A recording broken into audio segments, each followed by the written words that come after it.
यह बहुत प्राचीन कथा है। एक गांव में एक लड़का रहता था जो बहुत ही महत्वाकांक्षी था। उसे अपने जीवन में कई बड़े काम करने थे। इसी वजह से गांव के बहुत से लोग उसे पसंद करते थे और उसकी खूब तारीफ भी करते थे, क्योंकि वह बहुत बलवान, मेहनती और बुद्धिमान था। उसकी मेहनत और लगन देखकर सभी गांव वालों को यही लगता था कि यह लड़का जरूर कुछ बड़ा करेगा। वह हमारे गांव की हालत सुधारेगा और हमारे गांव को आगे ले जाएगा। और उस लड़के को भी विश्वास था कि वह जो चाहे बन सकता है, इसीलिए वह हमेशा पूरे आत्मविश्वास के साथ चौड़ा होकर चलता था। उसकी आंखों में हमेशा उत्साह और आत्मविश्वास रहता था, और यह आत्मविश्वास ऐसे ही नहीं आया था। इसके पीछे कड़ी मेहनत थी, क्योंकि वह घंटों तलवारबाजी सीखने में बिताता था। वह तलवारबाजी का कड़ा अभ्यास करता था, जिससे उसका शरीर बहुत मजबूत और शक्तिशाली हो गया था। ऐसे ही कई बार जब वह तलवारबाजी करके घर लौट रहा होता और फिर से तलवारबाजी का अभ्यास करता है, और इस तरह वह रात में कई ऐसे काम करता है जो उसे एक अच्छा तलवारबाज बनाने में उसकी मदद करते। अब यह उसका नियम बन गया था। ऐसी ही एक अंधेरी रात में वह लालटेन जलाकर अपनी तलवार तेज कर रहा था। तभी अचानक उसे पीछे से धीमी सी आवाज सुनाई देने लगी। यह आवाज उसका नाम पुकार रही थी।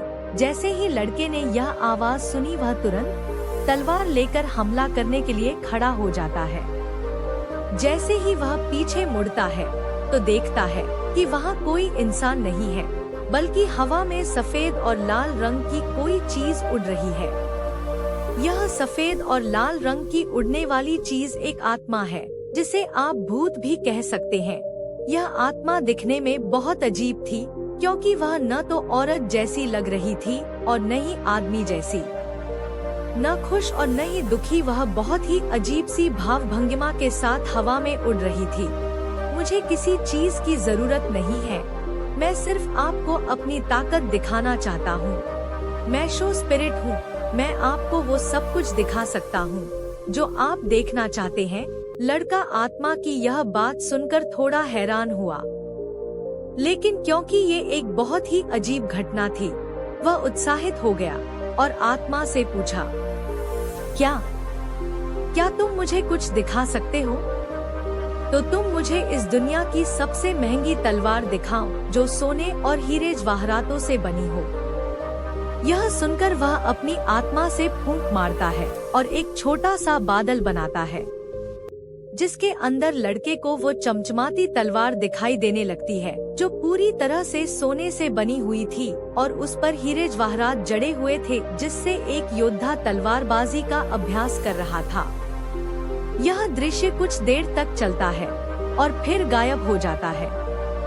पर ये सब देखकर लड़का बहुत खुश हो जाता है और सोचता है, ये वाकई बहुत मजेदार है। और काम की आत्मा उसके मन में एक और विचार आता है, जो किसी भी जवान लड़के के मन में आता है। वो मुस्कुराता है और कहता है, अब तुम एक काम करो, मुझे इस दुनिया की सबसे खूबसूरत लड़की दिखाओ। उसके ऐसा कहते ही उसके सामने एक बादल बनता है, जिसके अंदर एक बेहद खूबसूरत लड़की दिखाई देती है, उतनी ही खूबसूरत जितनी उसने आज तक अपने सपनों में देखी थी।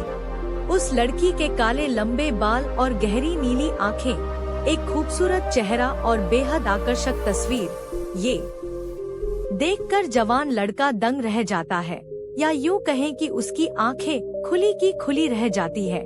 वो अगले कुछ मिनट तक उस लड़के को देखता रहता है।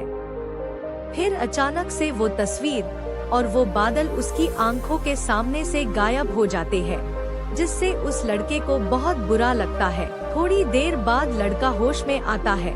वो उस आत्मा से कहता है, तुम एक काम करो, तुम मुझे दुनिया का सबसे ताकतवर योद्धा दिखाओ। ये सुनकर आत्मा फिर से बादल बनाती है, जिस पर एक बेहद शक्तिशाली योद्धा की तस्वीर बनी हुई। लड़का उस योद्धा की ताकत और तलवारबाजी से बहुत प्रभावित होता है और मन ही मन सोचता है कि एक दिन मैं भी उसके जैसा योद्धा बनूंगा। अब ये सब चीजें देखने के बाद लड़का उस आत्मा से कहता है, बहुत हो गया, मैंने बहुत कुछ देख लिया है, अब तुम यहाँ से जा सकते हो। इतना कहकर लड़का वापस अपनी तलवार तेज करने में लग जाता है और वापस अपने काम पर चला जाता है। और लड़के की बातों के जवाब में आत्मा बोलती है, ठीक है, अब अगर तुम्हें कुछ नहीं देखना है तो मैं तुम्हारे घर से जा रही हूँ, लेकिन अगर कभी तुम्हारा कुछ देखने का मन करे तो तुम पीछे वाले जंगल में आ जाना। मैं वहाँ तुम्हें वो सारी चीजें दिखाऊंगी जो तुम देखना चाहोगे। आत्मा की इस बात पर युवक लड़का ज्यादा ध्यान नहीं देता और अपनी तलवार तेज करने में ही व्यस्त रहता है। अब जैसे जैसे हफ्ते बीतते जाते हैं, समय समय पर लड़के को वो सारी चीजें याद आती रहती। लेकिन एक दिन तलवारबाजी की प्रैक्टिस के बाद जब लड़का बहुत थक जाता है तो वह सोचता है कि चलो आज देखते हैं। मैं आत्मा के पास गया और अपनी सारी इच्छाएं बताने लगता है। वह कभी दुनिया की सबसे खूबसूरत जगह देखता है, अलग अलग मौसम देखता है। वह अपने कुछ दोस्तों को देखता है जो उसके साथ नहीं है, और यहाँ तक कि कई बार अलग अलग चीजों में बहुत सारी खूबसूरत लड़कियों को देखता है। इस तरह हफ्ते महीनों में बदल जाते हैं और कुछ महीनों के बाद इस लड़के में बदलाव आने लगते हैं। जहाँ लड़का पहले घंटों तलवारबाजी का अभ्यास करता है, अब वह हर दिन 1 घंटा पहले घर वापस आता है। कुछ दिनों के बाद उसने उस आत्मा को अपने घर भी आमंत्रित किया था, जिसके बाद वह जब चाहे चीजों को आराम से देख सकता था। पहले चीजें 1 घंटे पहले होती थी, फिर धीरे धीरे वह लड़का इतना निश्चिंत हो गया कि वह 3 घंटे की बजाय 2 घंटे पहले आने लगा। कई बार वह जल्दी घर आ जाता और आत्मा से बात करता, दिखाओ मुझे अच्छे योद्धा कैसे लड़ते हैं। फिर धीरे धीरे यह उसकी आदत बन गई और वह हर दिन अलग अलग योद्धाओं को लड़ते हुए देखता और उनकी लड़ाई का आनंद लेता और सोचता कि काश मैं भी एक दिन ऐसा बन सकता। धीरे धीरे उसमें कई बदलाव होने लगे। अब जब वह तलवारबाजी का अभ्यास करके घर लौटता और लड़कियां उसे देखकर हाथ हिलाती, अब वह उनकी तरफ देखता भी नहीं, वह उन्हें पूरी तरह से नजरअंदाज कर देता, क्योंकि अब उसने बहुत सारी खूबसूरत लड़कियां देख ली थी कि वह भी सोचने लगा था कि काश उसे भी एक दिन उनके जैसी लड़की मिल जाए। और जिस दिन उसे ऐसी लड़की मिल जाएगी वह उससे ही शादी करेगा और वह उसके साथ रहेगा जिसका वह हकदार है। कई बार वह आत्मा से कहता कि लड़ाई दिखाओ, उस समय दुनिया में क्या चल रहा, उसके बाद मैं किसी और को उसका हीरो बना लेता और उसकी लड़ाई देखता और उसका उत्साहवर्धन करता। अब उसे ये सब करने में बड़ा आनंद आने लगा। उसे इसमें इतना मजा आने लगा कि अब उसने अपनी तलवारबाजी का अभ्यास करने का समय बहुत ही कम कर दिया। अब वो कभी कभी अपने घर आता और अपनी तलवार को तेज करता और कुछ महीनों के बाद उसने धीरे धीरे अपनी तलवार को तेज करना छोड़ दिया था। कई साल बीत गए और उसकी तलवार ऐसे ही पड़ी रही और धीरे धीरे उसमें जंग लगने लगी, पर उसे इससे कोई फर्क नहीं पड़ता था क्योंकि उसे मजा आ रहा था।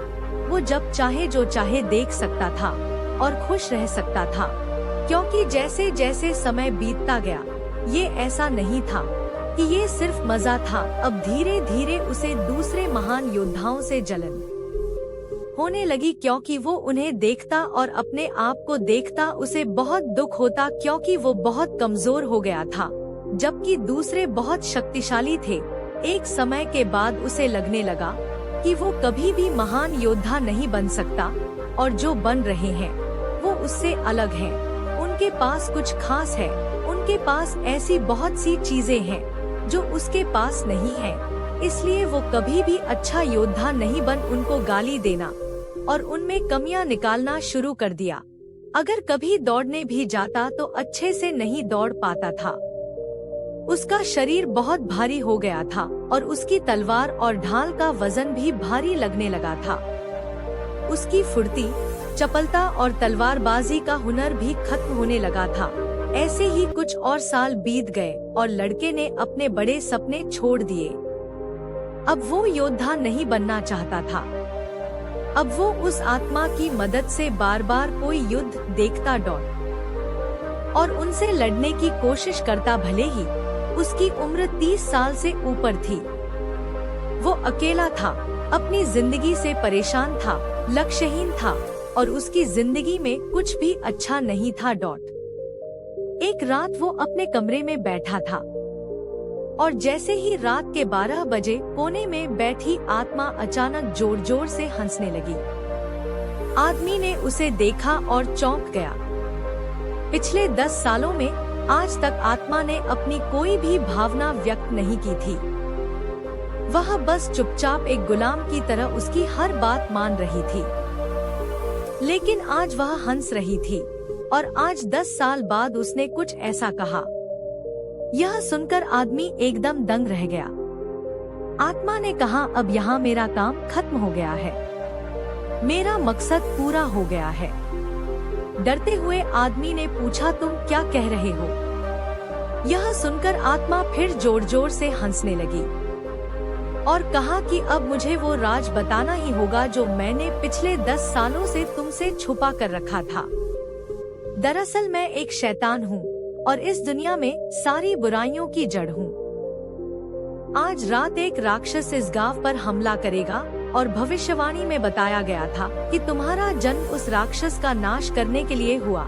ये सब सुनकर आदमी अपने होश खो बैठता है, लेकिन फिर भी हैरान आदमी पूछता है, तुमने 10 साल तक इंतजार क्यों किया? तुम मुझे 10 साल पहले भी मार सकते थे।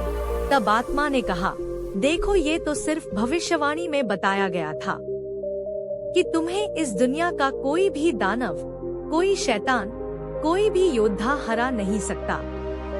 और मैं तो बस एक छोटी सी आत्मा हूँ, मैं तुम्हें छू भी नहीं सकती।